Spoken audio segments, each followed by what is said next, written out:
This is a quick review recap of Survivor Game Changers season 34 episode 1, and maybe it's episode 1 and 2 because it was like an hour and a half, 2 hours. I don't know how it kept going. I watched it last night, and I have probably about 2 or 3 years ago kind of got into watching Survivor, so I can't really tell you who did leave, but I can tell you who didn't leave.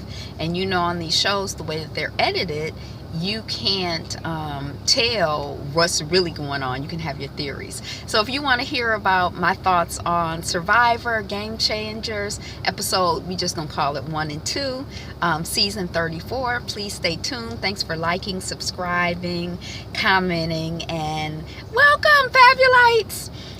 So who did not go home is, I think I have an order of who I want to stay. So I was, both times that there was an elimination, I was on pins and needles. And there are 2 different teams.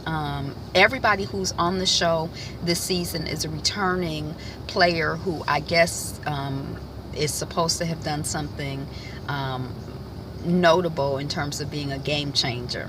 So there are, from what I can tell, just visually looking, there are 2 black women, there's 1 Latino woman, there's an Asian man, and these are the people who are on my top 4 list. And then there's this guy Ali. He looked a little of color to me, but I'm not quite sure what his situation is. He seems to be a really strong physical threat. In addition to Ali, I think the Asian guy's name is Ty. I can't remember. I remember watching him on a season of Survivor. It hasn't been that long ago, I don't think. I don't know if I was watching it as it happened or a repeat season, but he what I really ended up liking about him is that he had connected with these 2 sort of, if I remember correctly, they were like young white guys, and they were kind of like the physical threat type. It seems like on these shows there are always the people who are like, we're the physically strong guys. He had connected with them, and I remember seeing him have an interaction with them where they were all talking, but these men were not listening to Ty. Is that his name? I'm gonna have to get his name straight. But they were not listening to my man. We gonna call him the Chicken Man, because I don't know, he was talking, he was giving his opinion, but it was like, I almost felt like they were like, shut up and vote with us. We'll tell you how to vote. And I didn't really appreciate it. And he didn't appreciate it either, because he did not vote with them. And he kind of made a bold move from what I remember. So I appreciated that he read that situation the same way that I read the situation, and he behaved accordingly. So he's high up on my list. He's in my top 4 of who I do not want to see go. So I want him to stay.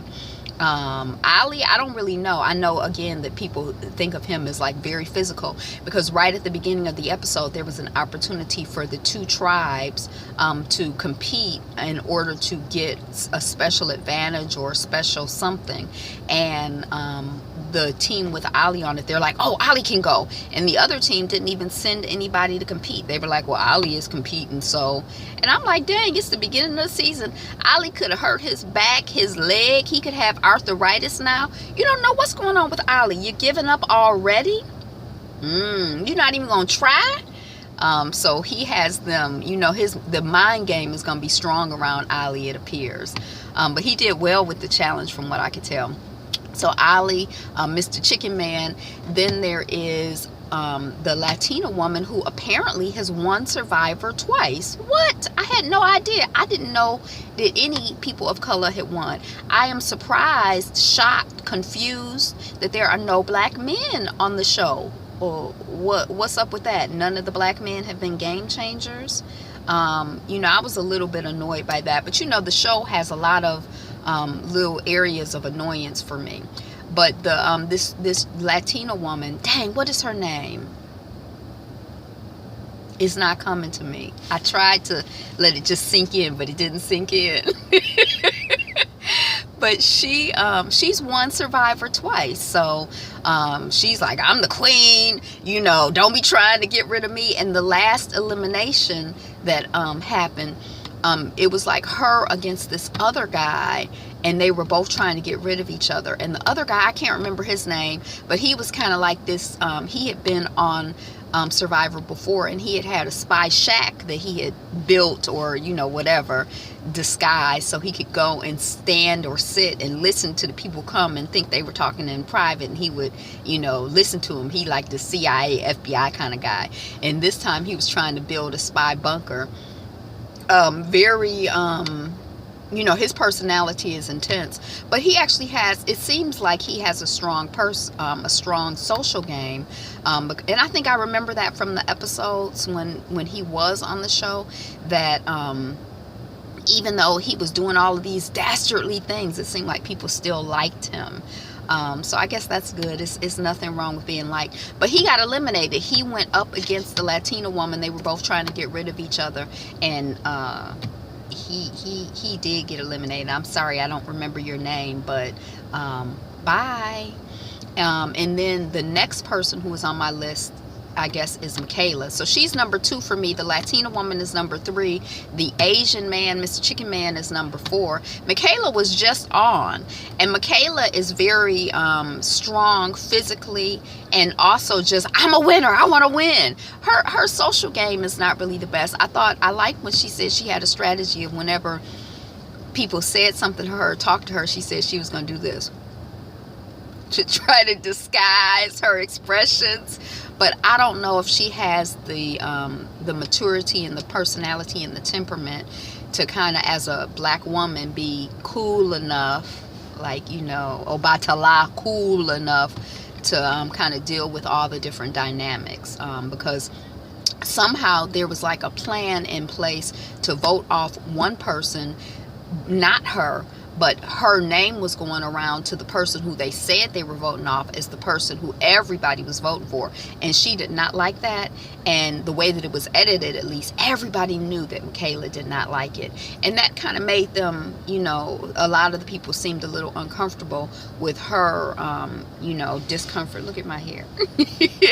With her discomfort with being, don't be putting my name down. Why my name come up? Yeah, we need to get my name off the list. So Michaela didn't stay around that long on the last season that I saw her on, and it seemed like she was eliminated in a blind side, so she did not even see it coming. So I like her. She's young, she's fiery, she's hot-tempered, she's got a lot of personality and a lot of energy. So Michaela is my number 2. And then my number 1 is Suri. I think her name is Suri, because it was one woman who kept calling her Shuri. Yeah, but I don't know. Look, I'm going to criticize her for calling the child outside her name. But I like her because she is, I think she's almost like the opposite of Michaela. She does not have much of a physical game, if any, but she has a strong social game. And I think I've gotten the impression that she got to number 2. Now, I don't know if I ever saw her episode or her season of Survivor, but she's the one that I most closely identify. I figure if I was on the Survivor Island, I would not have much of a physical game. I don't know if I'd have much of a social game either. We always think people like us, and so, or I think most of us think that people like us, and I think I'm very likable. But I don't know if I would have a strong social game or not. It's one of the things that's interesting to me watching the show is that sometimes people's perceptions of themselves, at least the way it's edited, seems to be very different from how other people are experiencing them. So that's that. Both times that there was an elimination, I was holding my breath. Whose team was it? I think it was I think that Michaela and Suri are on 2 different teams. And so I think that Michaela and the Latina woman must be on the same team. And I'm thinking that Suri and the Asian, Suri and Chicken Man are on the same team, because Suri, somebody that she was a part of helping to eliminate, but when everybody, so anyway, there's somebody who kind of has his eye on Suri and doesn't trust Suri, because of something that happened 8 years ago. And she went and tried to talk to him, and well, that was 8 years ago. And he's like, oh yeah, that's 8 years ago, I ain't thinking about it. But I think that he is thinking about it. And Mr. Chicken Man said, well, he said something like to the effect of, well, that guy, there, you might want to talk to him. And Saria's like, I already talked to him. Did he say something to you? And the Chicken Man was like, he don't really want to say anything or get in the middle of anything. He's like, it's just a feeling. So Saria and the Chicken Man are together, and Michaela and the Latina woman are together. And you never really see alliances, or you don't really see too many alliances of people of color on these shows. You will occasionally see alliances of women on these shows. And then there's also this woman who I don't particularly care for, but she's on the team with Sari. But she's noticeable. She's notable to me because she seems like she has a really high opinion of herself. Like she's a general in some, or she's got some rank in some military office, or some military outfit. She says she doesn't get paid for it in money, but she gets paid for it in the particular skill set she has, which means that she has, among other things, an excellent bullshit detector. So she can detect that Sari is, bullshitting. So I'm is this wrong to say? But I'm hoping she gets eliminated. But I know everybody got to get eliminated except for the person who wins, basically. But those are my top 4. So when the eliminations come, I'm like holding my breath, and I'm rooting, for those people in the order of Sari, Michaela, I guess maybe the Latina woman and the Asian man, Mr. Chicken Man, are on the same level. And then I guess Ali. So, things are subject to change, but that's my report of who I want to keep on the island. Everybody else can go. Let's just keep them 4 on the island. Wouldn't it be wonderful if they were like the final 4 or 5? Yay! So that's the vision. That's my final 4, my final 5. Who are your final 5? Who are you rooting for? Who are you rooting against? Or do you know, are there no black male game changers? I mean, I'm not like a Survivor fanatic or anything, so I kind of watch the show very casually and really just interested in the social dynamics, I guess, and trying to understand, being a person of color or woman in certain situations, how people negotiate, and just kind of trying to understand the dynamics. So I don't know if I really get any real insight into it because it's a fake show, but I be watching everything and everybody trying to learn, trying to figure it out, how to survive in this world. So I watched Survivor last night. I enjoyed the episodes. Again, it's very casual watching for me. It's not something that I am inclined to rewatch or kind of think too much about. But I do know that I have some people that I'm rooting for, and that each time that there was an elimination, I tried to say this 2 or 3 times, and I still don't think that I said it, but each time there was an elimination, I'm like holding my breath, like hoping that, the children, my peoples will make it through, because you never know. Because like with this last vote, I thought that the Latina woman would get at least 1, and I don't think that she got 1. But I'm not, how some people play cards and they count cards and they know which cards have fallen and all of that. And then at the end of Survivor, they'll show you who voted for who. Girl, I can't, or whoever's listening, I can't really keep that straight, even if I look at it. And then also, it's very difficult for me to, it's like Caleb. I remember Caleb, I feel like he was on Big Brother or something. He was on a whole nother show, but I remember when he was airlifted off of this show, I think he was like a cowboy type character on Big Brother. But there are a few people who, like the guy who did get eliminated, who went against the Latina woman. I know he had a big tattoo on him, and I kind of feel